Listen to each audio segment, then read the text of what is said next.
Chapter 1. The Safety Cable.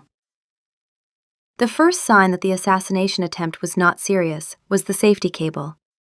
Guardian Rhianna Valeria stood in the great hall of Stonefell Castle, her silver eyes tracing the heavy iron chandelier overhead. Its chain had been filed, meticulously, precisely, to within a millimeter of its breaking point. The marble floor beneath it was greased with high-grade industrial lubricant, the kind their own royal mechanics used on the portcullis gears. To anyone walking in, it would look like a lethal trap. Weakened chain, slippery floor, a crushing death waiting to happen. Except for the secondary cable. Thin, braided steel, threaded through the ceiling mount behind the main chain, invisible from below unless you knew where to look. Rhianna knew where to look. It was rated to hold 6 times the chandelier's weight. Someone had filed the chain almost to breaking and then made absolutely certain the chandelier could never actually fall. That's not an assassination attempt. That's a liability mitigation strategy with decorative malice. Cinder's voice arrived in Rhianna's mind like a friend who had been waiting patiently for the opportunity to say something unhelpful. The wolf had opinions. The wolf always had opinions. She shifted her attention to the man standing beside a pillar across the hall. Alpha King Alistair Thorne, supposedly the target of this elaborate death trap, was failing spectacularly at looking surprised. He was, instead, watching her with an intensity that made the air feel heavy.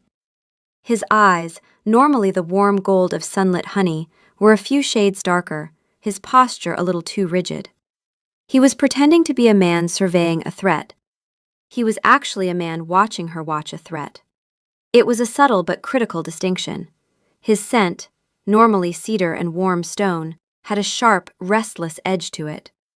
Not fear, something else entirely. His heart rate is creative. That's not anxiety about dying. That's anxiety about something significantly more embarrassing. Rhianna didn't move. Her power as an Omega wasn't in brute strength, though she had plenty of that. It was in the stillness. In the way she could exist in a space, absorbing every detail, her presence a low hum of potential energy that made even the most hardened betas shift their feet. She was a warrior, trained since she could hold a dagger, her small frame belying a lethal efficiency that had earned her this post. The first Omega in a century to serve on the Alpha King's personal guard, let alone lead it. It was a position she had fought for, bled for, and guarded with a ferocity born from a deep, quiet fear that she was not, and would never be, enough. Her competence was the armor she wore over that wound. Every successful mission, every neutralized threat was another layer of steel. Which was why this theatrical nonsense was beginning to feel less like a threat and more like an insult. Alistair cleared his throat, the sound echoing in the vast hall. "Guardian," he said, his voice a low baritone that usually commanded legions and silenced councils. Now it had a faint tremor. "Your assessment?"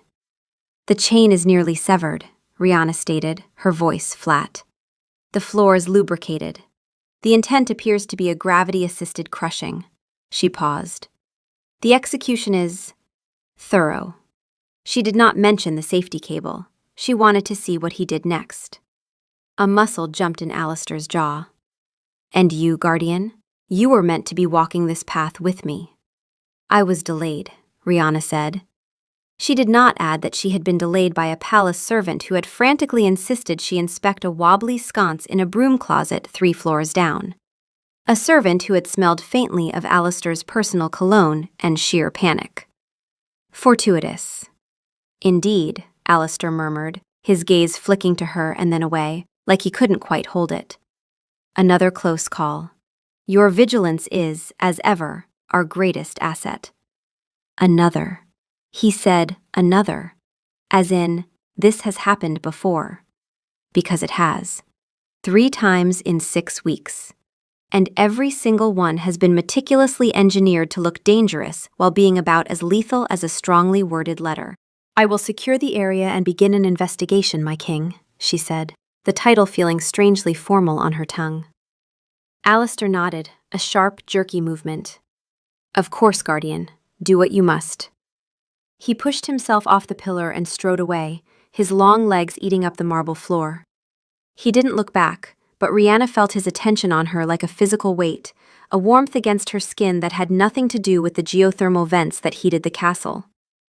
As he passed a patch of wall near the great doors, the strange decorative mold that grew in the ancient stones of Stonefell Castle flared from its usual neutral gray to a vibrant, unmistakable pink. The color of infatuation. The mold was a terrible gossip, its colors shifting with the ambient emotions of the room. It was rarely wrong. Pink, again. Every time he walks past us, the walls blush like a teenager. At what point do we acknowledge what's happening here? Rihanna let out a breath she hadn't realized she was holding. She had a feeling about what was happening here, a feeling she was not yet ready to examine. Because if it was what she thought it was, it meant the most dangerous thing in this castle wasn't the chandelier or the lubricant or any enemy at the gates. It was the Alpha King of the Sunstone Pack, apparently losing his entire mind over her, and doing so with the subtlety of a man who had budgeted for it. We should check the purchasing ledgers. Just a thought, a completely innocent, non-suspicious thought. Alistair didn't stop walking until he was in the relative safety of his private strategy room, the one with the thickest walls and the most reliable door. He shut it behind him and leaned against the solid oak, his heart hammering against his ribs like a trapped bird. He could still smell her, not just her pack scent of pine and cold stone, but her personal scent, something like winter air and ozone right before a storm. It was the same thing that had hit him the first time she'd walked into his throne room for her appointment 6 months ago. She had looked at him, not with awe, not with deference, not with the careful political calculation every other wolf brought to an audience with the Alpha King, but with the focused, slightly impatient attention of a woman assessing whether the room had adequate exits. He'd been lost ever since. Her eyes, a tempest trapped in silver ice, did weigh my worth and find it lacking twice. My soul, a ship upon a stormy sea, did founder on the rocks of her ennui. Soul was a flourish of overwrought poetry in his head. Alistair groaned and pressed the heels of his hands into his eyes. "Be quiet," he muttered. "Never, for silence is the canvas of despair." My king, she was not impressed. The chandelier lacked emotional resonance. We need something more personal, more intimate, something that demonstrates both peril and our deep regard for her welfare. I am not taking romantic advice from the part of my brain that speaks in couplets. The door opened without a knock, and Elias, his beta and long-suffering best friend, walked in holding 2 glasses and a bottle of amber liquid. He didn't say a word. He just poured a generous measure for Alistair, an even more generous one for himself, and downed his in one go. "The chandelier," Elias said, his voice flat with a level of exhaustion that went beyond bone deep. "Again." "It was meant to create urgency," Alistair defended, taking the glass. "A moment of shared danger. She'd assess the threat, possibly push me out of the way. Push you out of the way of a chandelier that cannot physically fall because you had Fergus, the castle's most meticulous engineer, install a backup cable rated for 6 times the load?" Elias raised a brow. "On the off chance that your head guardian, who has been trained to spot traps since she could walk, might somehow miss the backup cable you had installed by a man who whistles while he works." Alistair slumped into a chair. "She's going to figure it out." "She already thinks you're a fool," Elias said, refilling his glass. "We all do. The entire castle staff is in on it. There's a betting pool.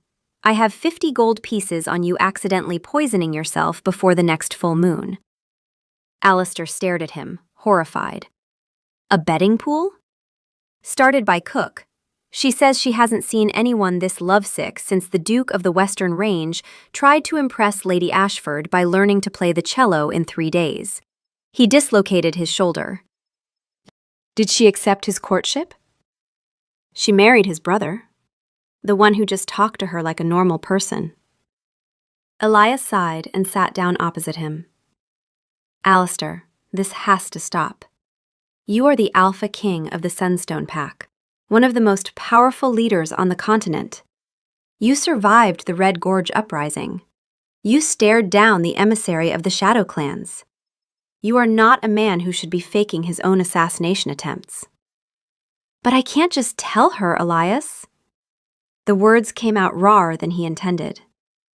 She's here out of duty, because she's the best. If there's no threat, there's no duty. If there's no duty, she'll request a reassignment. And I can't. He stopped, stared into his glass. She looked at me, that first day, like I was a problem she was going to solve. Not a king, not an alpha, just a situation with variables. And it was the most seen I've ever felt in my entire life. No one looks at me like that. They look at the crown, the title, the power. She looked at me like none of that mattered, and the only question was whether I was going to be difficult about it. A single glance, a blade of silver light, did pierce the armor of our lonely knight, Saul added, unhelpfully. So you decided, Elias said slowly, the best way to keep the attention of a proud, fiercely competent warrior was to make her think you're an incompetent target, and that she's a glorified bodyguard for a man who can't stay alive on his own. Put like that, it did sound rather bad. He raises a salient point. An unfortunate, deeply hurtful, yet salient point. What else am I supposed to do? Alistair pleaded. Talk to her? Ask her to dinner? She'd just think it was a mandatory performance review. Elias just stared at him, then took another long drink. The next attempt, he said slowly. Tell me it's not the poisoned wine. Alistair brightened. It's elegant. Tomorrow at the council dinner, a carafe of wine at my seat will be poisoned. She'll spot it. She always inspects my food and drink. A moment of crisis. She'll lean in to warn me. Physical proximity, eye contact. It's perfect. And what's the actual poison? It's not poison, Alistair said proudly. It's concentrated fennel and ginger extract. It tastes absolutely terrible. Bitter, sharp, convincingly toxic. But it's actually a digestive aid. If anything went wrong and someone drank it, they'd just have excellent digestion for a week. Elias closed his eyes. You commissioned the royal court physician to brew a fake poison that is, in fact, good for you. I couldn't risk anyone actually getting hurt, Elias. And that, Elias said, standing up with the bottle, is exactly why she's going to figure it out. Because real assassins don't give a damn about anyone's digestion. He paused at the door. For what it's worth, Allie, just talk to her. She deserves the truth, not this. He gestured vaguely at the air, encompassing the chandelier, the plots, the whole sorry mess, and then he was gone. Alistair sat alone in the quiet room. Elias was right. Sol was right. This was insane. But the fear of her walking away, of that cool, silver-eyed gaze turning from him for good, was a chasm he couldn't bring himself to face. So tomorrow, the wine would be poured, and for a few precious seconds, she would lean close. It was a coward's plan, but it was the only one he had. Chapter 2. The Ledgers. The poisoned wine was a masterpiece of incompetence. Rihanna stood at her post behind the king's chair at the council dinner, her senses doing what they always did, cataloging, sorting, filing. The hall smelled of roasted venison, warm bread, wood smoke, and 40 wolves pretending to like each other. Standard. Then she caught it. The carafe at Alistair's place setting smelled wrong. Underneath the expected notes of Sunstone Valley red, dark fruit, tannin, a hint of oak, there was something sharp and botanical. Fennel, ginger, and something else, acrid and concentrated, that would taste foul to anyone who sipped it. She leaned forward, close to Alistair's shoulder. His entire body went rigid. She could hear his heartbeat spike, could smell the sharp edge of his scent flare. My king, she said quietly, her mouth near his ear, don't drink the wine. His hand, already reaching for the glass, froze. He turned his head, and their faces were very close. His golden eyes were wide, his pupils dilated. "You... what?" "The carafe has been tampered with," she said, her voice low enough for only him. "Something's been added. I can smell it." The performance that followed was, she had to admit, almost convincing. Alistair's face cycled through alarm, outrage, and steely determination with the speed of a man who had rehearsed in a mirror. He called for guards. The carafe was seized. The kitchen was locked down. Alistair demanded a full investigation and kept glancing at her with a look he probably thought was shaken but trusting, but which was actually, "Please notice that I am being very brave." He's doing the jaw thing again, the one where he clenches it to look resolute. He's been practicing. You can tell because he's clenching the wrong side. Later, alone in her quarters, Rihanna sat with the report from the court physician. The poison had been analyzed. It was a concentrated herbal compound: fennel, ginger root, chamomile, and a touch of wormwood for bitterness. Completely non-toxic. In fact, the physician's notes included the observation that it was a remarkably effective digestive tonic, and I should quite like the recipe. She read the note twice. She went to the quartermaster's office. The purchasing ledgers told the rest of the story.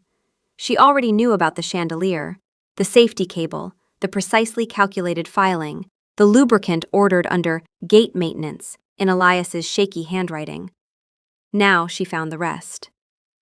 3 weeks ago, a bulk order of fennel and ginger root charged to Kitchen Resupply, signed by a junior clerk who had never ordered anything more exotic than flour.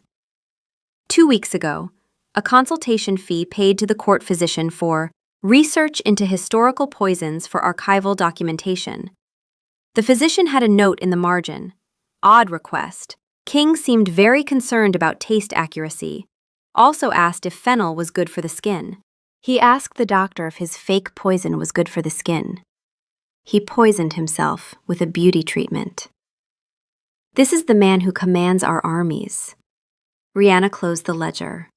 The pattern was complete. 3 incidents in 6 weeks. A collapsing bookshelf in the library with pre-loosened bolts. She'd found the maintenance receipt. The chandelier with its invisible safety net. The poisoned wine that was actually a stomach remedy. Each one timed for when she was on duty, positioned so she would discover it, engineered so she would be the one to save him. Not a single one capable of causing actual harm. It wasn't a conspiracy to kill the king. It was a conspiracy to keep her close to him. Well, mystery solved. The Alpha King of the Sunstone Pack is staging assassination attempts because he has a crush on us and the emotional maturity of a fence post. I feel we should take a moment to appreciate how profoundly sad this is. She should have been furious. Part of her was. A cold, clean slice of professional indignation that said she had been made to look like a fool. But the larger part, the part that had spent 6 months watching Alistair Thorne watch her when he thought she wasn't looking, that part felt something else. Something uncomfortably close to pity. And underneath that, warmer and more dangerous. Something she was going to ignore for as long as humanly possible. The man had stared down the emissary of the Shadow Clans without blinking. He had survived the Red Gorge uprising. And he was reduced to commissioning fake poisons from his own doctor because he couldn't figure out how to ask her to dinner. This is the saddest thing I've ever witnessed, and I once watched a beta try to propose by spelling it out in firewood and then accidentally setting it on fire. Rihanna stood up, brushed off her gloves, and walked out. She had a choice. Confront him now and watch the magnificent Alpha King crumble into stammering excuses, or wait. Let him run his little production. See what masterpiece of foolishness came next. A small, wicked part of her wanted to see the final act before she decided what to do about the playwright. Are we doing this? Are we actually going to sit in the audience for whatever comes next? The village inspection is in 2 days, Rihanna murmured, walking through the corridors with her usual silent steps. There's a long stretch of road with a blind bend on the high road. If I were staging an incident with maximum dramatic potential, That's where I'd do it. Wonderful. We're profiling our own king's romantic incompetence now. This is what our training has come to. She passed the great hall. The mold on the wall where Alistair had stood was still flushed a delicate, mocking shade of pink. She stopped and stared at it.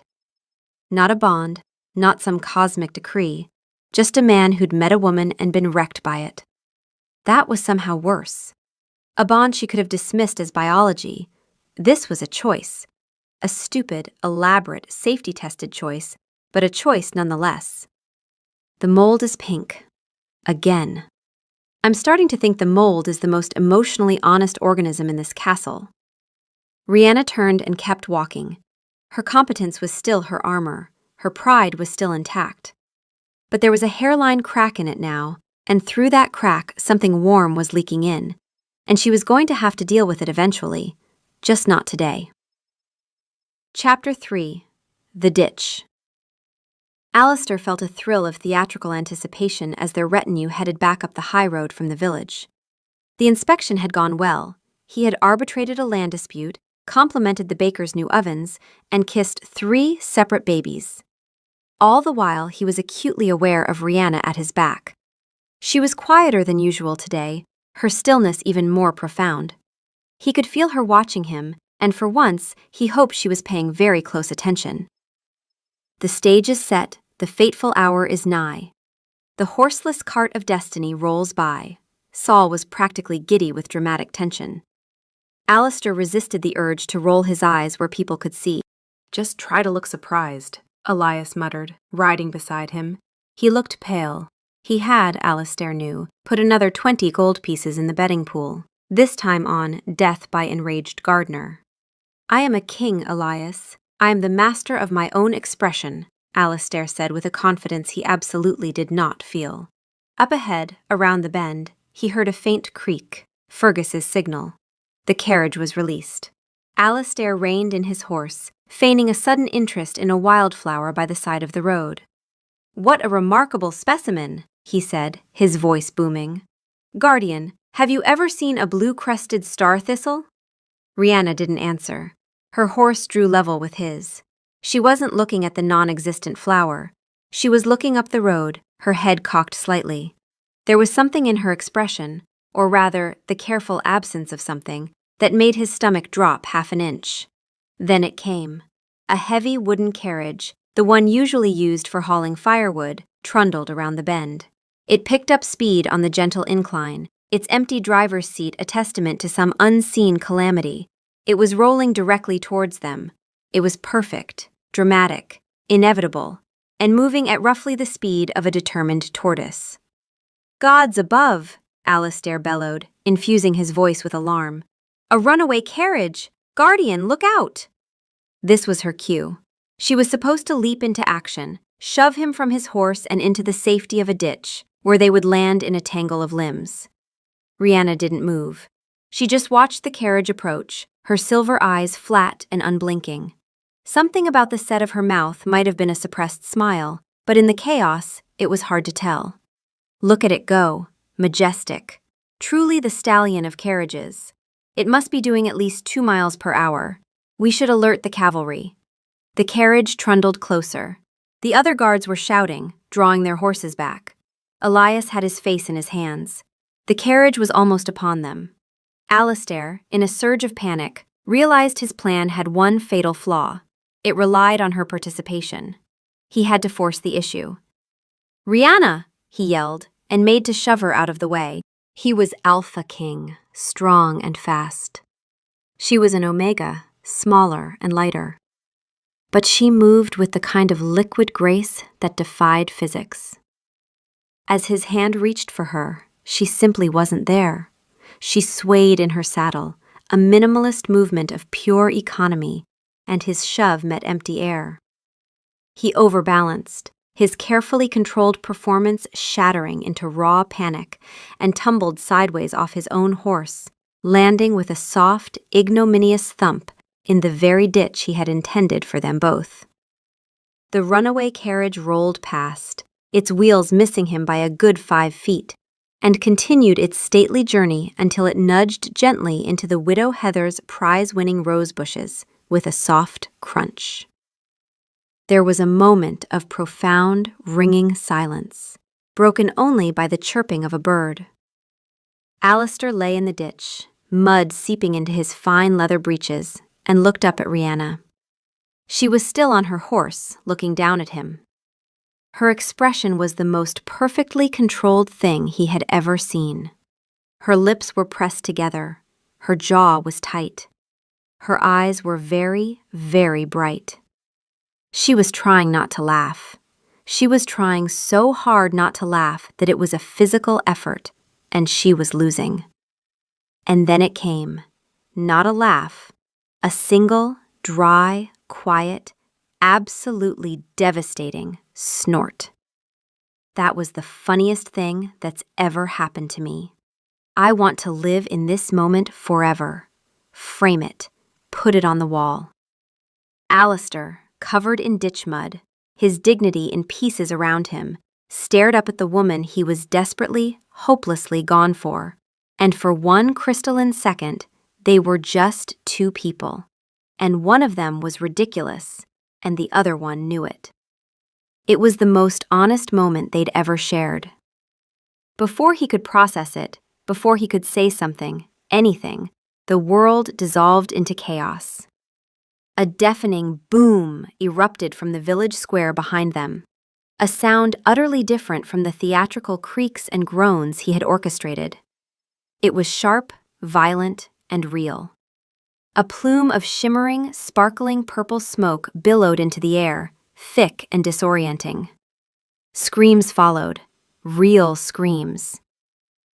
Rhianna was instantly transformed. The suppressed laughter vanished, replaced by honed steel. "Real threat," she barked, her voice cracking like a whip. "Courtyard, go." The guards wheeled their horses around. Alistair scrambled out of the ditch, his mind reeling.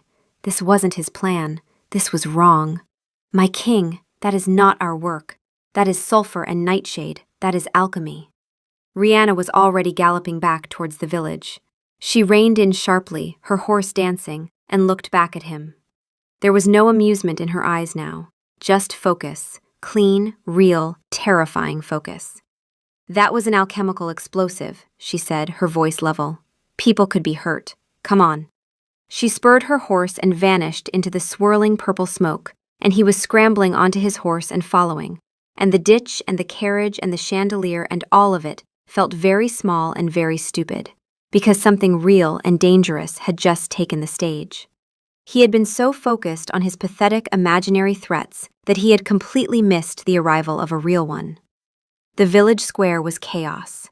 The purple smoke was dissipating, leaving behind a sparkling dust that made people cough and sneeze, their eyes watering. It was an irritant, a scare tactic, but the message was clear. Your king cannot protect you.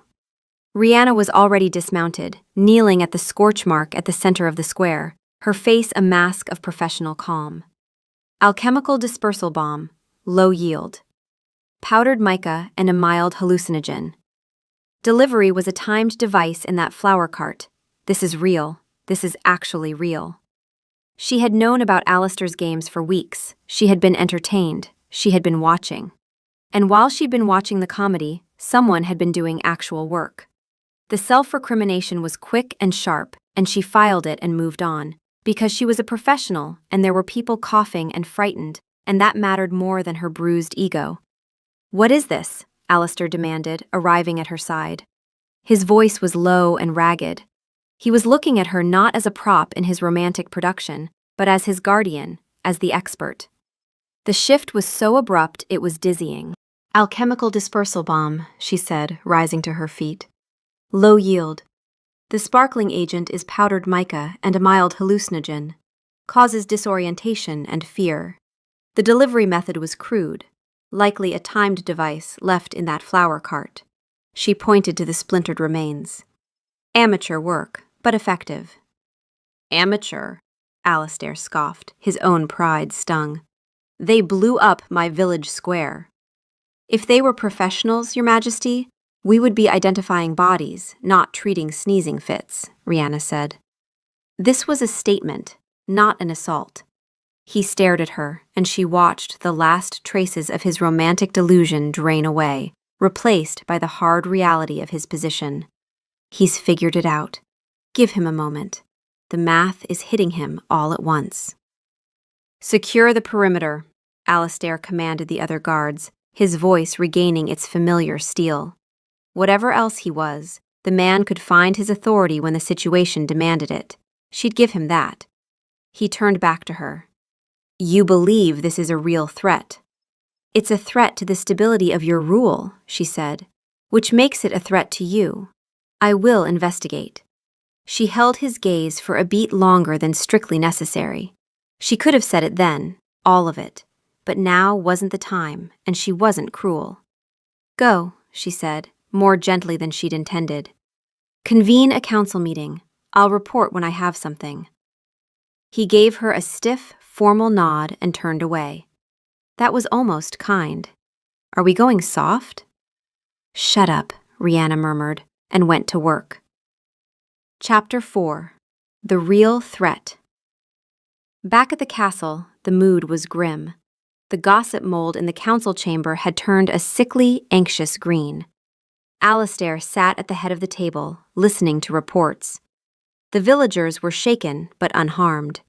The cleanup was underway. Rihanna was not there. She had invoked her right as head guardian to conduct an independent investigation and had disappeared into the castle's alchemy labs. The silver moon of her regard has waned and left my heart in darkness, cold and chained. Focus, Alistair told himself, and then louder to the council. The question is, who would do this, and why now? Elias, who had been silent and grim-faced, finally spoke. The style, the theatricality mixed with non-lethal intent. It reminds me of someone.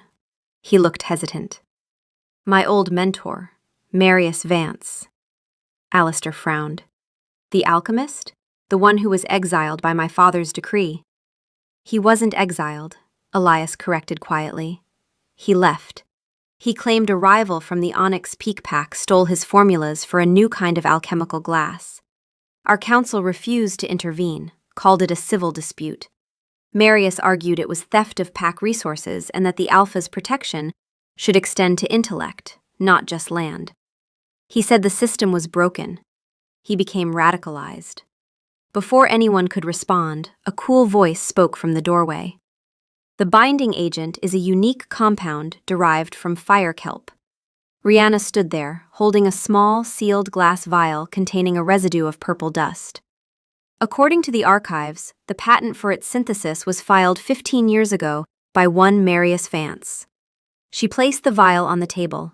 He is your attacker. His goal isn't to kill you. It's to humiliate you. To prove to the pack that their alpha is ineffective, distracted, and incapable of protecting them from even minor threats. Her gaze met Alistair's, and there was no triumph in her eyes. Only a cold, clear statement of fact. We're not going to say it. We're going to be professional.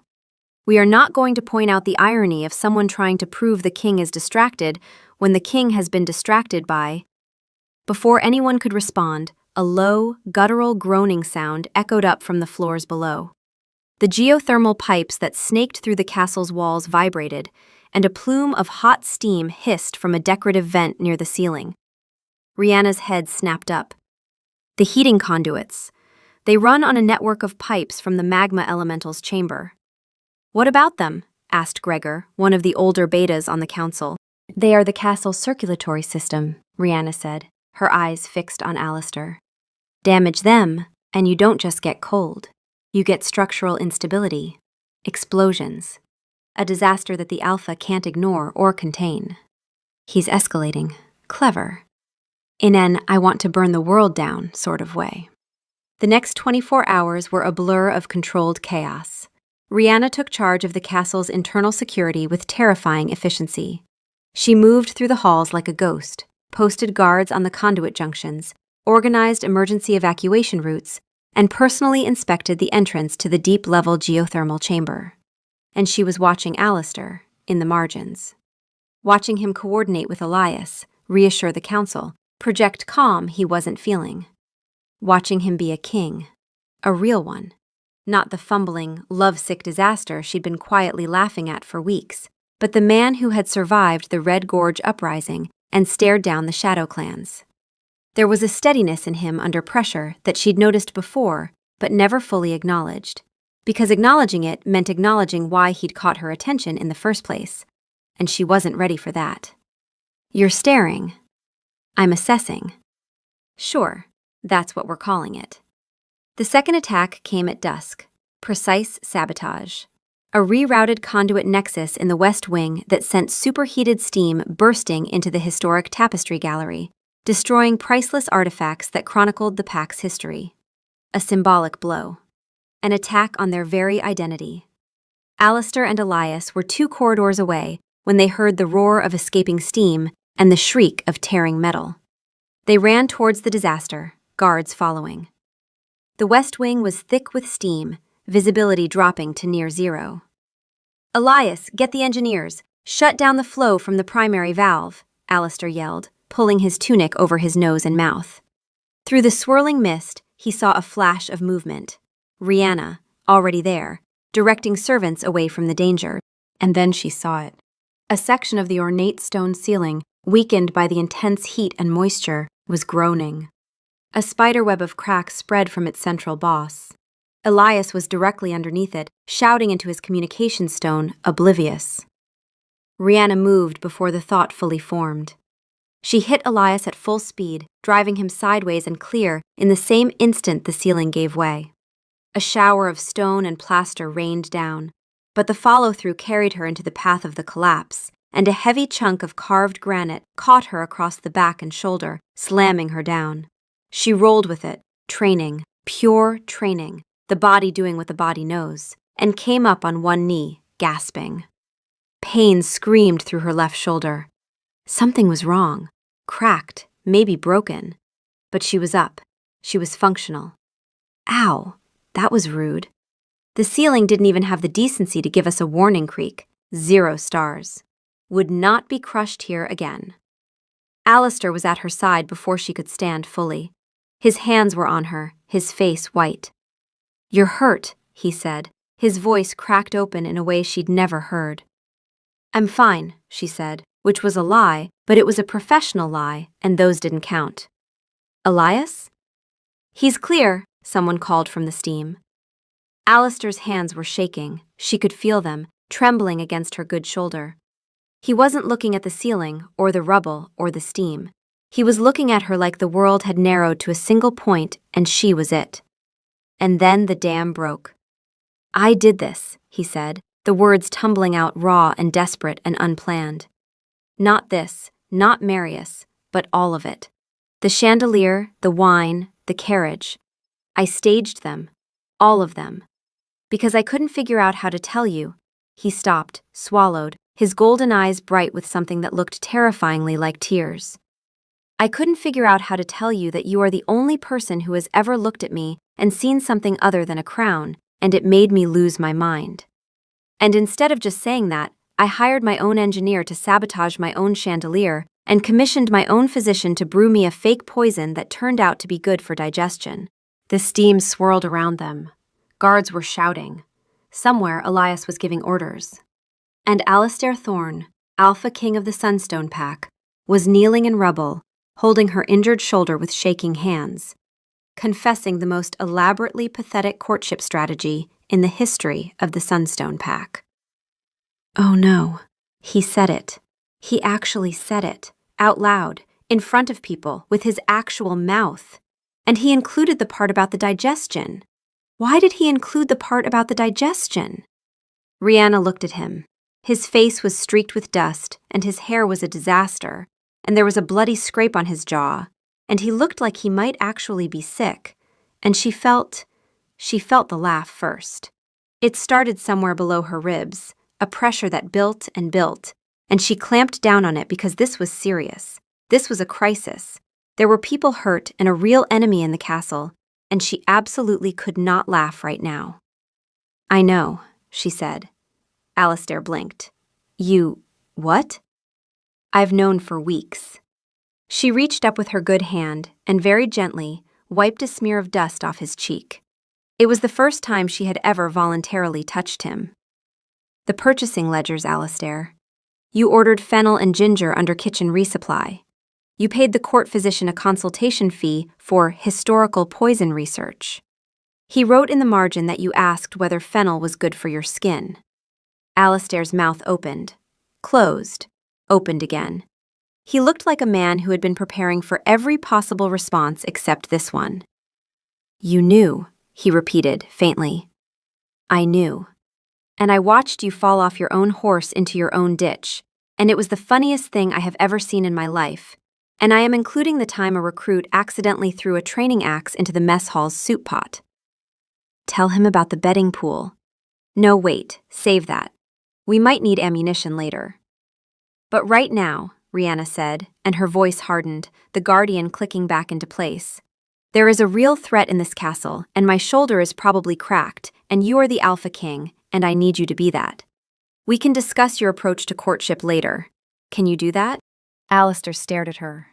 And then something shifted in his face. The panic and the shame and the desperate vulnerability didn't disappear. They were still there, in his eyes, in the tight set of his jaw. But they moved aside, made room. The king came back, not as a mask over the man, but alongside him. Yes, he said, I can do that. Good. She let him help her to her feet, which was a concession she made for his benefit, not hers. Marius is going for the primary control chamber, the heart of the geothermal system. If he shuts it down, this castle goes cold and dark, and the pack loses faith in your ability to protect them. That's his endgame. Alistair's jaw set. Then we stop him.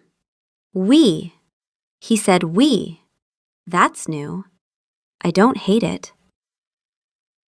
Chapter 5. The Chamber. The sublevels of Stonefell were a labyrinth of stone and hissing pipes, the air hot and smelling of sulfur and hot metal. Rihanna moved through the tunnels with Alistair at her side, her left arm bound against her chest in a makeshift sling torn from his cloak. Every step sent a fresh pulse of pain through her shoulder. She ignored it. Pain was data, and right now the data said functional. This is fine. Everything is fine. We're hunting a mad alchemist in a steam tunnel with a cracked shoulder and a king who just confessed his love via fake poison. Normal Tuesday. Alistair, for his part, had gone quiet. Not the theatrical quiet of a man performing composure, but the real quiet of a man who has said the truest thing he's ever said and is now waiting to find out if the world ends because of it.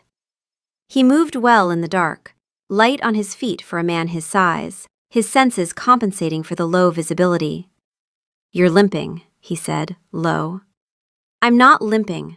I'm favoring my right side due to a structural compromise in my left shoulder girdle. It's different. It looks exactly like limping. Then you need your eyes checked, my king. Tell him his concern is noted and filed under things we'll process when we're not underground hunting a lunatic. They reached the antechamber to the primary control room. The heavy iron door was slightly ajar. From within, Rihanna could hear a low chanting and the clink of glass. She held up her good hand. Stop. Alistair stopped. She pointed to her ear, then to the door. She could hear his heartbeat, the alchemist's muttering, the hiss of pipes, and the specific high-pitched whine of glass vials under thermal stress. She held up 3 fingers, 3 vials being placed.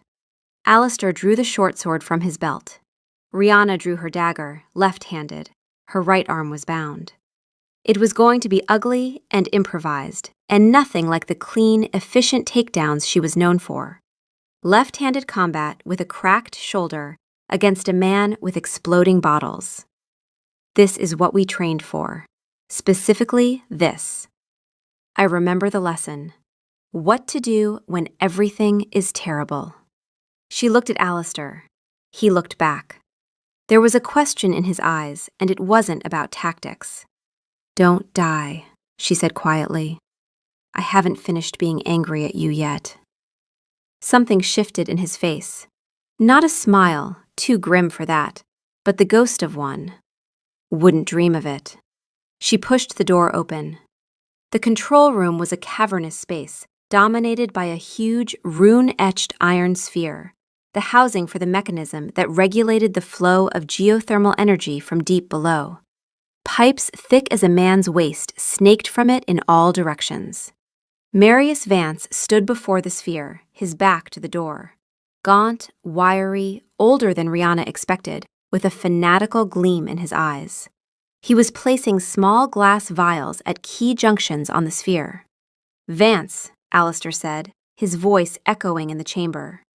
Marius turned, a slow, triumphant smile spreading across his face. The distracted king himself. "Come to watch my masterpiece? I'm not destroying it, you know. Simply turning it off. Plunging this castle, this symbol of your unearned power, into the cold and the dark. Let's see how long the faith of your people lasts when they are freezing."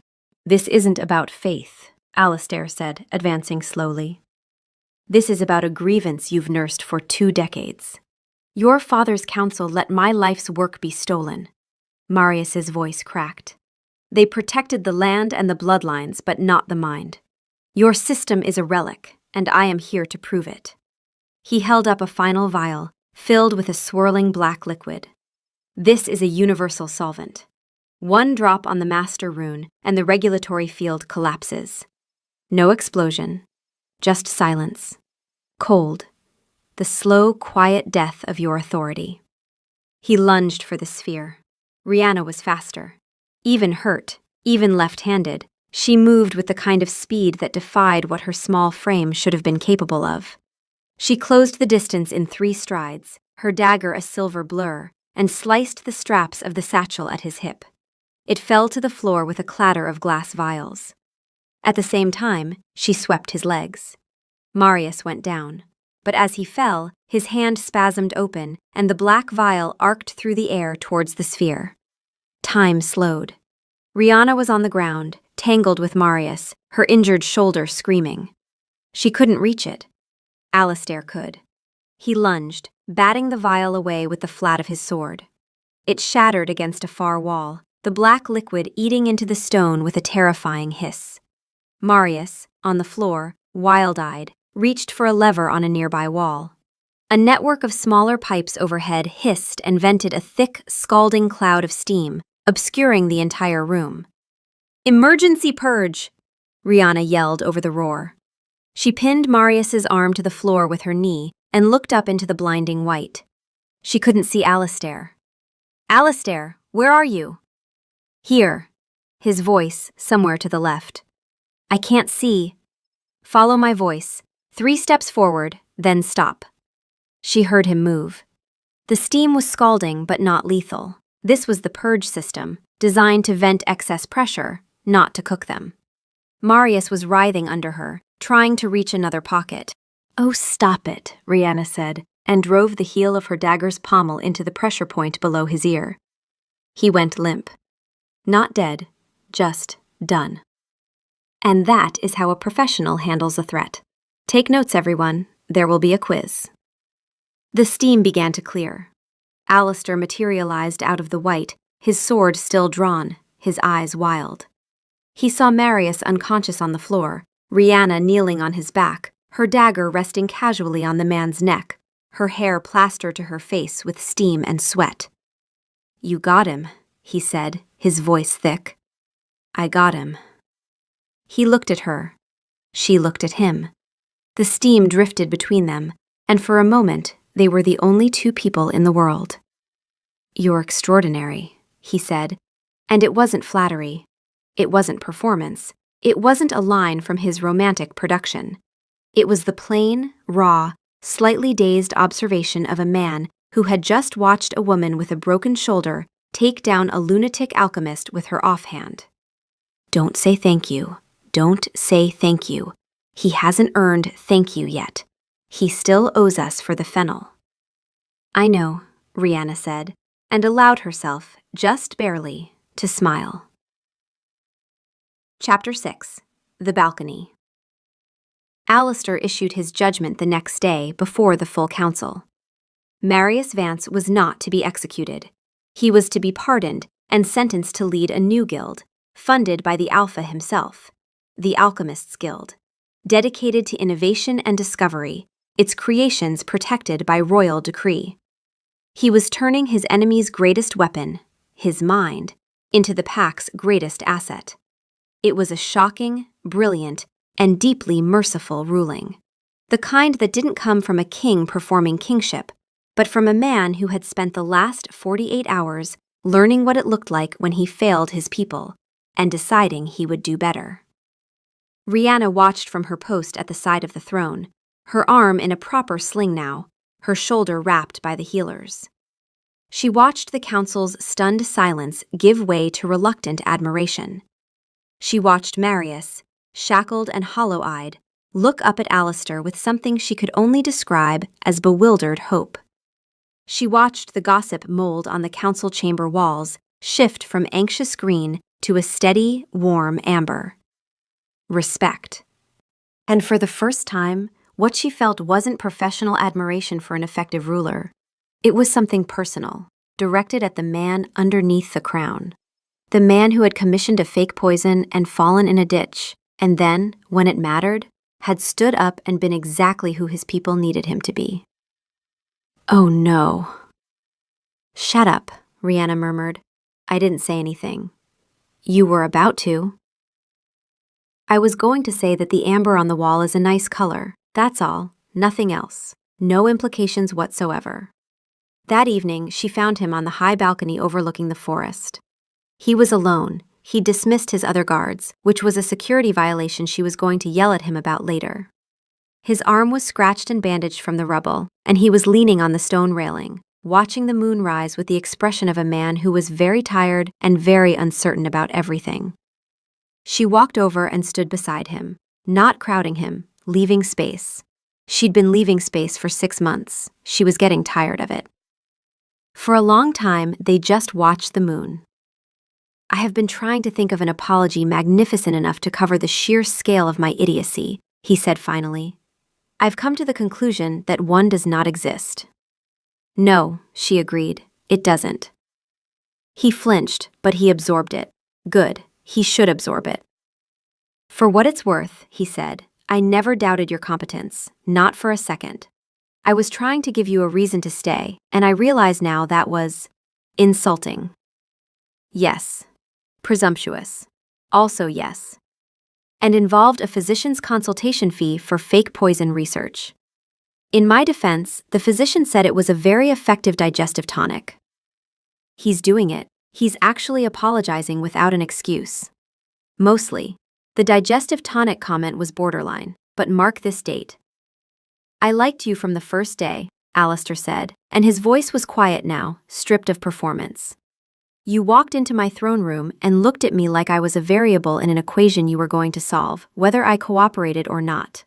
No one has ever looked at me like that. Not once. And I thought, if she sees through me that fast, she'll see there's nothing underneath, and she'll leave. Rihanna was silent for a long moment. The wind off the forest carried the scent of pine and cold stone and, underneath it, his scent. Cedar and warmth, and that sharp, restless edge that was always there when she was close. You're an idiot, she said. I know. The purchasing ledgers, Alistair. A documented paper trail of romantic espionage. You commissioned your own engineer, bribed your own physician, and filed your own chandelier, and you left receipts for all of it. You are the worst criminal in the history of this kingdom. I am aware. The carriage had no horses. You fell into your own trap, literally, into a ditch. You're enjoying this. More than anything that has ever happened to me. He let out a breath that was almost a laugh, and she felt the tension between them shift. Not break, not resolve, but change shape. Become something she could hold without it cutting her.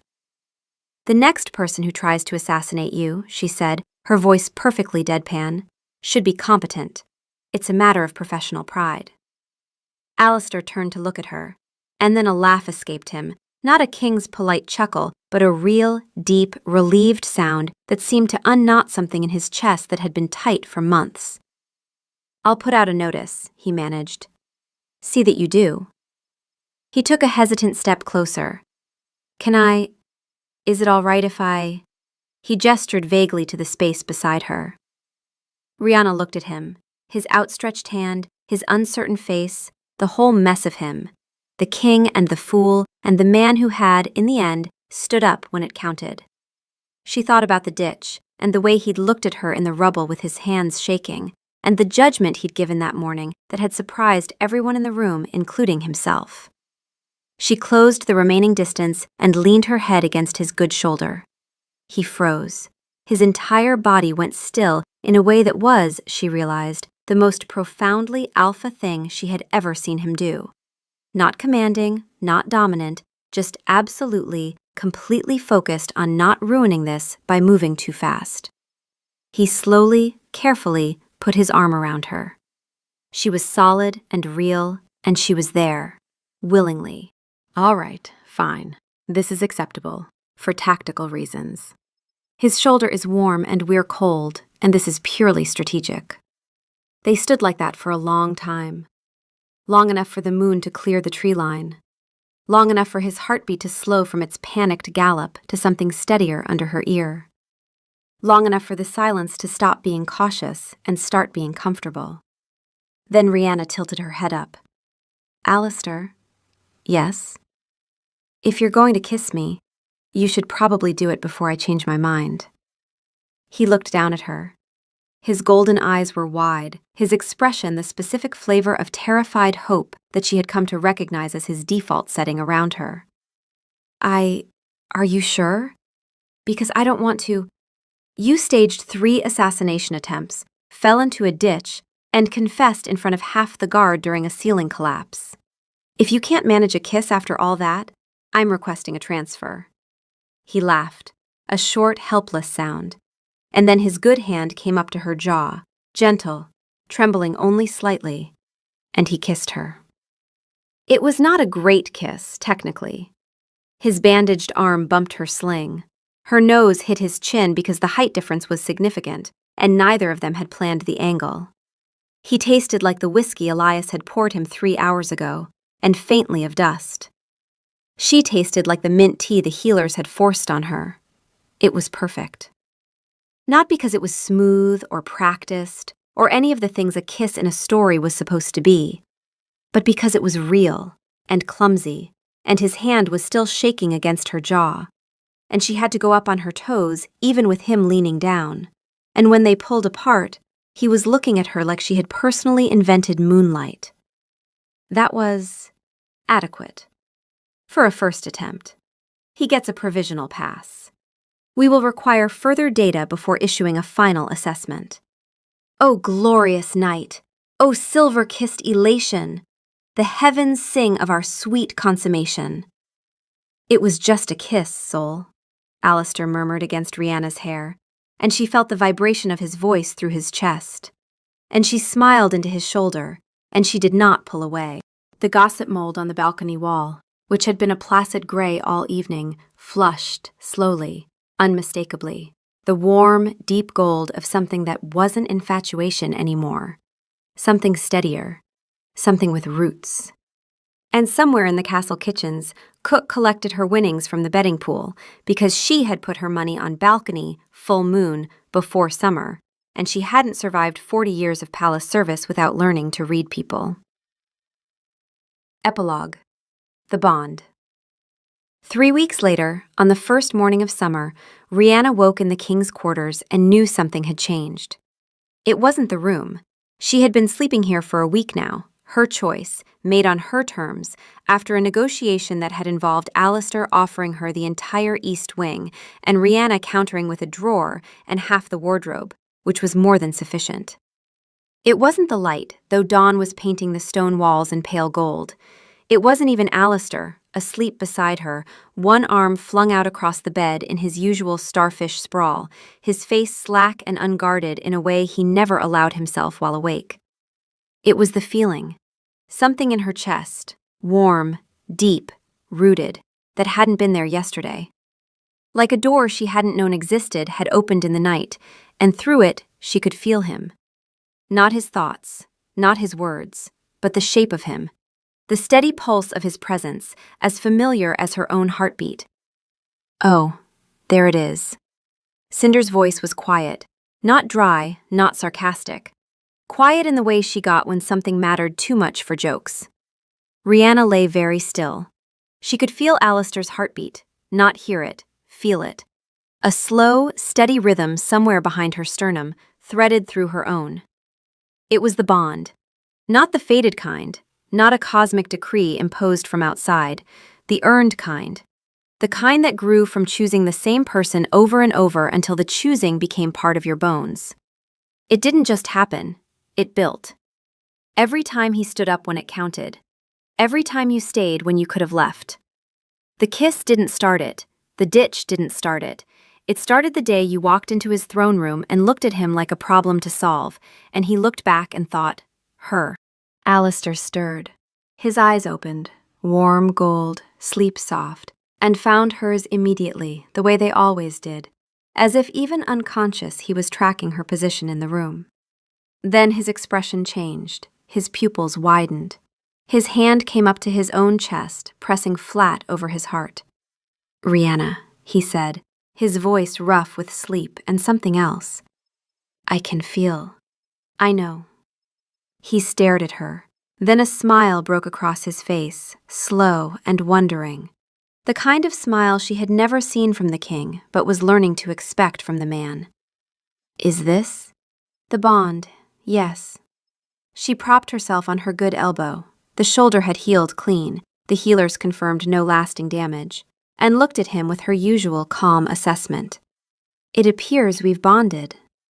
"We've bonded," he repeated, like he was tasting the words. His golden eyes were very bright. "You and me, bonded." "That is what I said." "Oh, blessed dawn! Oh, radiant morning light! Two souls entwined, two stars become one. Here we go. The bond that forges heart to heart, complete, has made of us a symphony replete. He's going to be insufferable. Soul is going to compose an epic. We're going to have to listen to it. Every single day." Alistair was still smiling, still pressing his hand to his chest, still looking at her like she had rearranged the fundamental architecture of his universe. "I can feel your heartbeat," he said, wonderingly. "And I can feel yours. It's very fast. I'm bonded to the most extraordinary woman in the Sunstone Pack. My heart rate has opinions about this." His heart rate always has opinions. At least now we know what they are. She reached over and laid her hand flat on his chest, over his heart. He covered her hand with his. The bond hummed between them. Not electric, not dramatic, just warm, steady. Like a fire that had been banked to last the night and was still burning in the morning. "For the record," Rihanna said, "I'm still your head guardian. The bond doesn't change my post." "I wouldn't dream of it."